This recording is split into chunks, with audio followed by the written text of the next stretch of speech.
Hi everyone, Dr. Incompetent here, and I'm going to offer you 5 tips to picking a fight in Dungeon Crawl Stone Soup. So I've got a gargoyle fighter here, all started up, just entering the dungeon, and let's get ready to go. So I'm going to open up the door, and there's another door. So many doors. Okay. And I'm just going to auto-explore until I see my very first enemy, and we can now talk about picking a fight. The first thing you want to know about picking a fight in Dungeon Crawl Stone Soup is understanding the threat that is presented to you by getting information about your enemy. So in this case, I've come around the corner and here is a bat. I'm playing on the offline console version of the game, so I can use the mouse pretty easily, which you can also do in the online version, but the controls and the information displayed are a bit different. So please bear in mind if your game looks different than mine, it's because I'm playing offline, but the general advice all fits. It's just a matter of keystrokes that are different. For example, if you were playing online, you can press X to bring up this little yellow box that you can move around with the arrow keys, and then you can go over the bat and select it, and then push V to bring up the same information screen that I would get in the offline version by right-clicking on it. Does the same thing, it's just a matter of doing it differently. Now, let's talk about how to interpret this screen. First, it tells you what enemy it is, what's the name of the enemy, and this is extremely helpful if you want more information and you want to go to the Dungeon Crawl wiki or go on Discord and get more info from players that you need specific advice based on your situation that goes beyond what's provided here. So you want to know exactly what to call the enemy, so there you go, it's right up there. Now, the next thing that is displayed is a bit of description of the bat, and then what you have are some basic stats on the enemy. Now, these are not precise stats because things are randomized, but they give you a ballpark. So it says this thing has about 3 max HP. It could be around that number. It's not exactly that. Then what you see, it says AC, armor class, and it has 1 plus sign, and that indicates a kind of level of armor class on a spectrum, and that is a very, very low armor class. Its EV, or evade, is 3 pips or plus signs, which means it's very elusive compared to its armor class anyway. And then MR is magic resistance. It has none.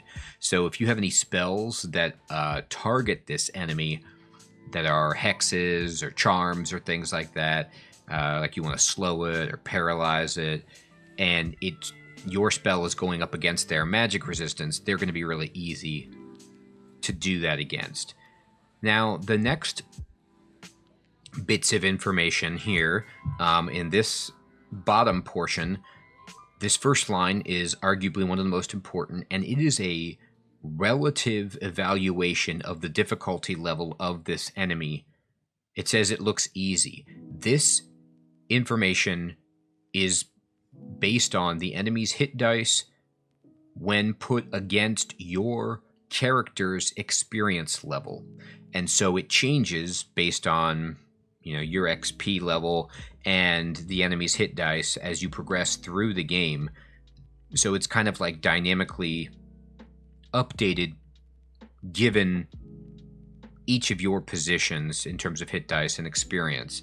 However, even though that's extremely helpful, remember, it's a ballpark. It really doesn't always give you an indication of how easy an enemy is going to be, because you have all other sorts of variables that factor in, like, for example, your abilities, your skills, your consumables, the decisions that you make as a player, your armor class, things that aren't factored into this evaluation. So again, it gives you an idea, but it's not the be-all, end-all. Now, other bits of information that are helpful. It can see invisible, so if you need to run away from this guy, you can't drink a potion of invisibility and have it no longer know where you are. Remember, it says here it's myopic and uses echolocation to navigate, so what does it care if you're invisible? It is immune to blinding, so you can't blind this guy. It's extremely fast, and that's important based on how quickly it gets to act in combat and how many turns it gets to take against your weapon delay or whatever it is you're doing action-wise. It can fly, which means it can go over water and lava. It is tiny, all right? And it can hit for up to 1 damage. So this bottom bit is another extremely useful piece of the puzzle that you need to factor in when you're going to pick a fight, which is how much damage it can do to you. Again, this is an estimation. It's not going to give you 100% accurate results, but it gives you enough of an idea to make decisions. Okay? So that is all about knowing the enemy. Now, if you are wanting some flavor, you can right-click this box or click exclamation point to get a bit of flavor text quotations that have been brought into the game about bats, like this Shakespeare quote from Macbeth, or this bit of poetry here from John Gay. Either way, you can have that for yourself and your own amusement if you like. But that's tip 1, which is knowing the threat of your enemy and using the information panel to help determine that. Now, the other thing you need to consider when you are examining enemy information is exactly how many enemies are on the screen.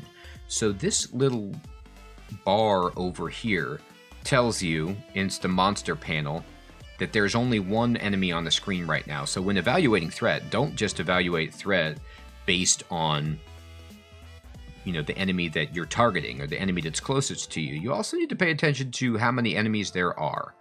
Okay, and if you're playing online, all the enemies will be displayed vertically, and so you can still get a sense of how many enemies are on the screen and make your determination. It might require you to right-click on all of the enemies and read about them to decide if you want to fight. So the idea is there's really 2 paths that are at its most reductive level. You can either stay and fight this guy, or you can run away. Now, on Dungeon 1, most of the time, you're going to just engage foes and not try to run away. But that's not always the case, and it needs to be something that looms in your mind. Do I want to fight, or do I want to run? Also, in the beginning of the game, you don't really have many escape options, except for just going out the main door that you came in, which is losing the game, or going down a level blindly, which can lead to more problems. You don't have blink and teleport scrolls at the ready, most likely, either, to escape. So most enemies on the first few floors of the dungeon, you're just going to fight, but you still need to know what kind of a fight you're going to get into. The next thing you need to consider, and this will be tip number 2, is your positioning. Now, positioning is arguably one of the most important things that you need to consider as a term of engagement in Dungeon Crawl Stone Soup. And what do we mean by positioning? We mean, first and foremost, your character's position relative to the environment and the enemy that you're fighting. So, for example, I have come around the corner and I was doing auto explore, and my character instantly stopped because this monster came into line of sight. Auto explore, which you do by pushing O, will stop you when you see an enemy. And so here we are. Here's the bat, here's me. Now, you might want to just start clicking on this bat or start moving towards this bat, which will attack the bat. But that is not an optimal position in terms of having this fight. What you're looking for when you are doing a melee fight with basic weapons is to get yourself in a position where you are facing one enemy at a time, and preferably you have an escape route. So this hallway behind me is an excellent place to do a fight, because I can move backward in this hallway and then limit the amount of enemies that can fight me, because there is only one possible square for enemies to go on. Now granted, they can pile up behind me in a queue, and that can create its own sorts of problems if there are enemies further back in the queue that can make ranged attacks on me or use magic or smiting. But for the most part, it is strictly advantageous to step back. Okay, and I'm just walking my character back one square and getting better position. All right, now in the front of my character, I have good position because there's only one square for an enemy to be on, and so now I'm fighting one-on-one. And then I have even better position because if I need to, I can escape, I can run away. All right, so for example, moving up here into this little square would limit the amount of enemies that can engage me to only these two adjacent squares. However, I would have no escape option behind me. I couldn't run away at this point. I could teleport or blink out if I had those options available, but this is much better for me just, I need to run to another area. Keep in mind that I don't have all of this mapped out down here, so an enemy could come up behind me and flank me, but it's unlikely, and it's worth the risk of not just standing in an open area where you could get flanked anyway. Now, notice that when I moved back, let's look in the text log, all right? The bat did get 2 attacks on me as I was moving away. Remember, he's very fast, so he's going to get attacks on me for every move that I make, every action that I take, based on my own speed. And so you might say, well, why not just attack him and then get to jump on him and not lose or not suffer 2 attacks just to get better position? The reason is because the position is at a far higher premium than just taking 2 attacks from a bat. Remember, when we looked at the bat's information, he's doing maybe 1 damage to us if he hits. We have 14 hit points. It is worth not getting an enemy, not standing here and having an opportunity for an enemy to come add on to the fight, and then we would be at a horrible disadvantage. And if we wanted to move backward then to get better position, we're now taking attacks from every adjacent enemy that can swing at us as we move. So you want to do this as quickly as possible, and you want to do this even at the expense of taking a few extra attacks up front, okay? So this is ideal positioning. Tip 3, once you've established the threat that the enemy provides you, and you've gotten yourself into good position, it's time to actually start attacking. But before you actually swing your melee weapon and just start trying to, in this case I have a flail, which would be swinging a heavy ball on a chain into my enemy.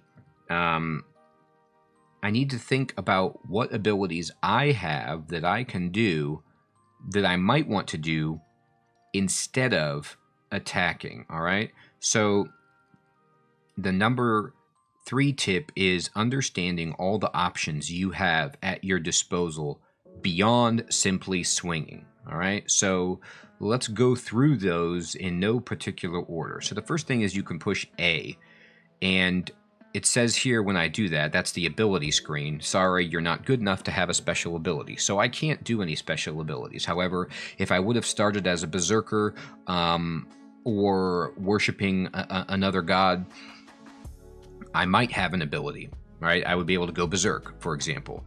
But I started as a fighter, so I don't have any abilities. So Can't do anything there. The next option you would have is to look into your inventory, which I can do because I'm playing in the offline version, and just see what my options are. Now, the first option that I'll look at, just going down the list, is I have a potion of might, which I start with as a fighter. You can push Q yourself if you're playing online or offline to bring up all of the potions that you could drink. Okay, so I could drink a potion of might. I could also read a scroll. All right, so you can, I don't know what the scroll is, but you could push R and read a scroll if you want. Okay, I can attack this enemy. I could also potentially throw something at the enemy or shoot an arrow at the enemy if I wanted to do a ranged attack. However, if I were going to be engaging in ranged combat, I would have done my positioning sequence a little bit differently, but the end result of the enemy getting on me, providing it wouldn't have been killed by my ranged attack, is going to be the same for this character. Now, once you've established all the things that you can do, okay, you need to make the best choice for what you want to do. And what I mean by that is, I could drink my potion of might, and it would give me a huge boost. It would give me extra damage to every attack that I do. But, given the threat level of this enemy, because it looks easy, it's early in the game,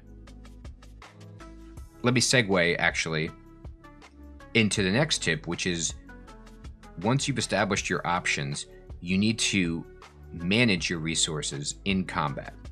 So, you need to not use a potion or a scroll unless you absolutely have to, because you want to save those for dire situations. You don't want to be overly wasteful. Otherwise, you're going to run into a situation where you really need something and you don't have any options. So you want to keep as many options as you have on the table by managing your resources, okay? So you're going to manage your resources, you're going to get good position, you're going to understand what the enemy can do to you. Another side piece of managing resources comes into play when you think about evaluating how can I get the biggest bang for my buck from every resource that I'm using. And that is a question that you need to ask yourself when you think about the sequencing.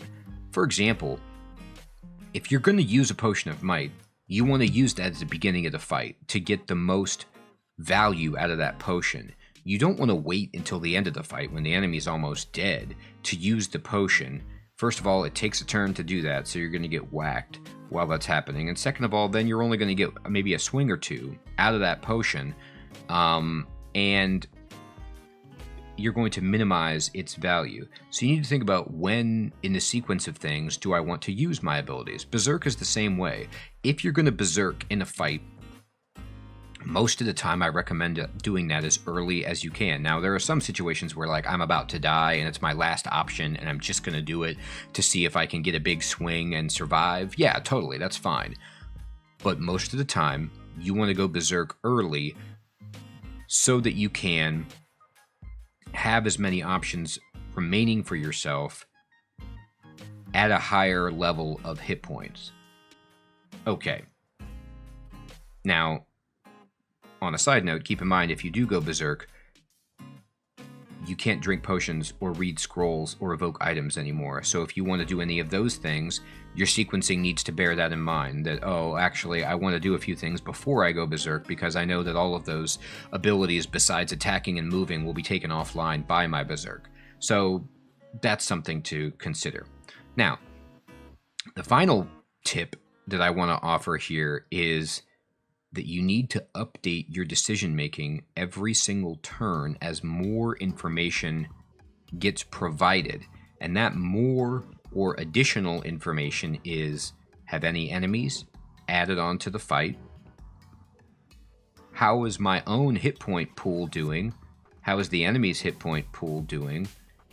How many resources do I have? How many magic points do I have? How many consumables do I have? All of these extra variables that get altered as the fight moves on need to be considered as you decide, do I want to keep fighting? Do I want to run away? Or if you do want to keep fighting, you might need to make a more nuanced decision, like, do I want to use X ability or Y consumable? So just remember that even though at first you were like, I'm going to fight this guy, they might get a big lucky hit on you, and then you need to change tact, run away, use a scroll of teleport, escape the fight, okay? Things don't always go to plan in this game, so don't be stubborn and just say, well, I committed, I used all these consumables, I needed to stay here and fight. It's always worth staying alive as opposed to just stubbornly standing there and trying to, get lucky on your dice roll against the opponent and get a big hit and dodge a big hit. Don't feel like you have some kind of cognitive bias about staying there because you used an ability or a consumable. Run away if you need to. To kind of recap, the first tip was understand the enemy by opening up this information screen. You can also expand your knowledge by asking people on Reddit or in Discord or looking at the Dungeon Crawl wiki if you like. You also need to understand positioning and get in a good position first and foremost. Actually, an enemy might be really easy, but if there's no good position available to fight that enemy, it might not be in your interest at all to fight it. You might want to just move away until you can find a safer spot to fight. And positioning doesn't just mean walls around you and choke points and escape routes. It also means fog of war. So, for example, you might have a really good position, but you can't see what's going on over here. And so there's a lot of unknown that can complicate my situation. So it's preferable to fight in an area where you know the terrain, where you've seen it recently, and so you have an idea of how many enemies are around you. The other thing you want to be aware of is what abilities do I have? What options are on the table for this character? It's nothing worse than dying when you forget, oh, I had that scroll, or oh my god, I had that potion, or I had that spell, or I had that god ability, or I had that evocable item, or whatever it is. Look through all of your options and do so early so you can actually use them. Because as I say, as a side effect of abilities, you need to manage the sequencing. A potion of might is a nice consumable to use that can turn the tide in a fight, but later in the fight it's nigh on useless. So if you don't use it early, it just gets removed from the table. It's no longer something you can do. So let's actually then fight this guy and see what happens. So I'm going to swing my flail because that is my best option. I don't want to use a consumable against a bat. I don't have any abilities. And I've got good positioning, so let's fight. So I'm going to swing at this bat. I missed it. And it hit me but did no damage because I've got scale armor. And then I'm going to attack the bat. Now, the bat has jumped back. This is what bats do. They flit and fly around. The temptation could be to just move out and kill this bat. But again, I don't want to sacrifice my positioning and go out into an open space when an enemy could be lurking over here. And then I step out here, and now I'm in line of fire for spells or arrows or whatever, and I wasn't anticipating that. I don't want to get blindsided. So what I'm actually going to do against this bat is simply step backward. The bat's going to want to fight me. It's not going to run away. And so it'll come back, right? And so I'll swing again. And this is how fighting a bat goes, which is that they are really hard to hit. Remember, we saw that they have a 3 evasion, okay? Also, I'm just starting out, so I'm not the most accurate with my weapon. But I'll swing again.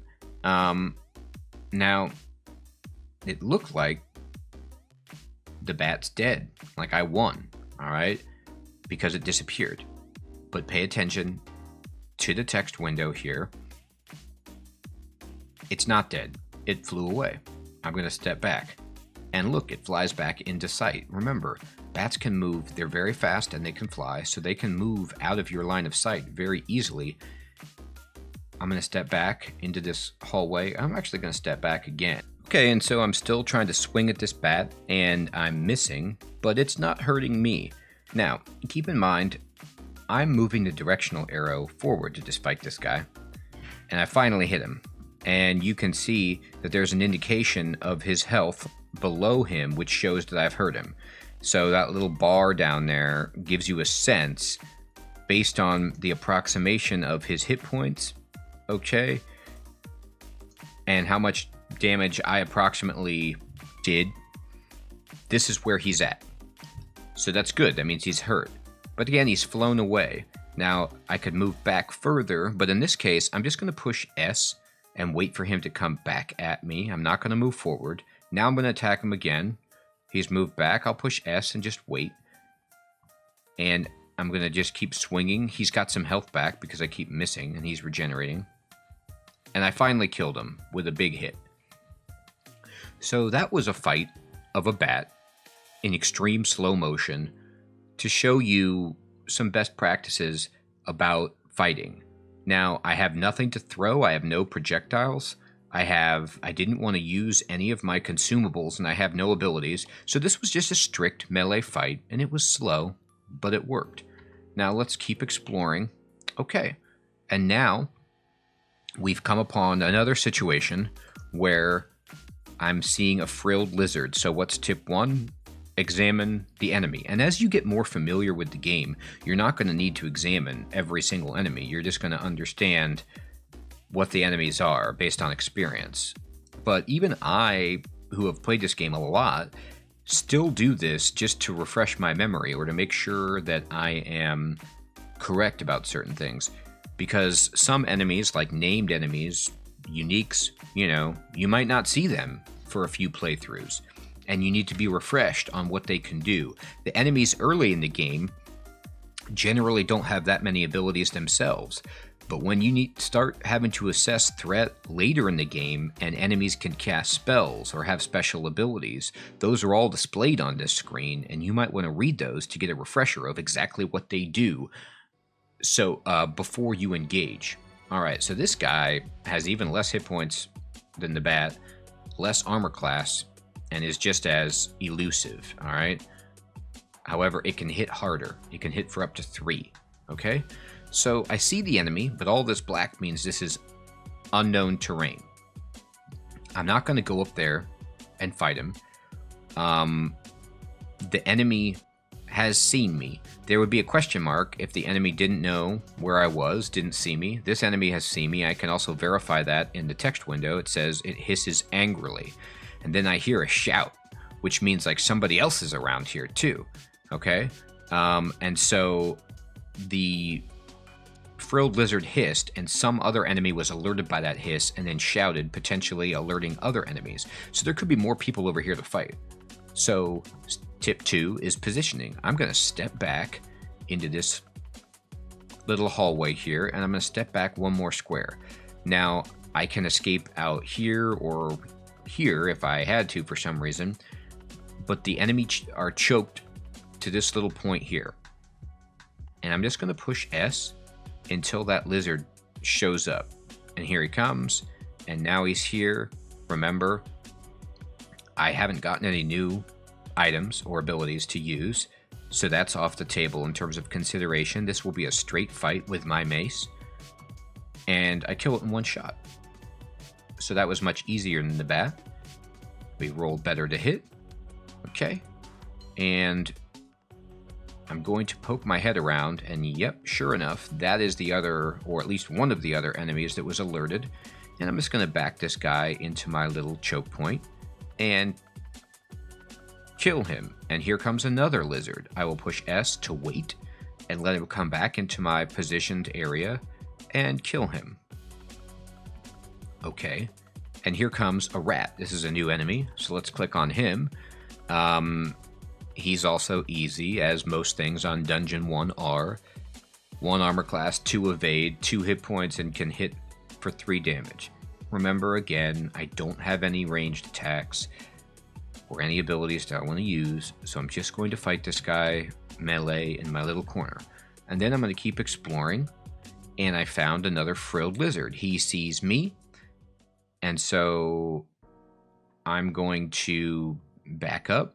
I'm just going to back up straight into this hallway. Now, I don't know exactly what's here, but I have a good indication because of the doorway that these connect, and there's not necessarily much more. But if I were to see something pop out, I would just jump out of this spot. All right. Again, I don't have to think too diabolically on Dungeon 1, but you want to get these best practices set so that later, when each of these decisions is more meaningful, you're already putting yourself in the best possible position to succeed. All right, so I'll step back around here and see, look, I was going to step into this hallway, but now this dart slug has come, and it's like, no, I'm going to flank you if you step over here, so I'm going to change tact, and I'm going to move here and bounce back over here. Again, that lets me get hit by the dart slug, but it didn't hurt me, and I will step back 1, 2, and this is fine, and I will fight this hobgoblin. The hobgoblin is a new enemy, so I'll right click on him. Now he's got 5 hit points and can hit harder, so he's probably the hardest enemy that we've seen so far. The dart slug is comparable because he has a ranged attack. Now we're going to kill this hobgoblin, and we're going to look at the dart slug. Now here's an example of an enemy that has an ability. Okay, so I'm going to show you that he has this slug dart. All right, I'm going to push. If you want more information, you can push A. It says fires a sharp dart with a hardened chitin, and here's the range of the attack. All right, and so he can do that, so he has a ranged ability. So it's best to fight guys generally that have ranged attacks up close to kind of neutralize that, and then we'll just kill it, and we've raised a level. So those are some really, really easy fights and some examples of putting all of the tips that I've just shared into play together. And hopefully these bits of advice will keep you alive a little bit longer until the decisions become more complicated. But I think these fundamentals will provide a good framework for how to best make decisions about fighting in this game. I hope this was useful to you, and let me know, please, in the comments below, and I could try to make more videos like this. I could make more advanced combat decision videos or different videos, or if I left anything out that you feel is also worth adding to the conversation, please put those in the comments below. Thanks, everyone, so much for tuning in. I'll check you next time. Take care.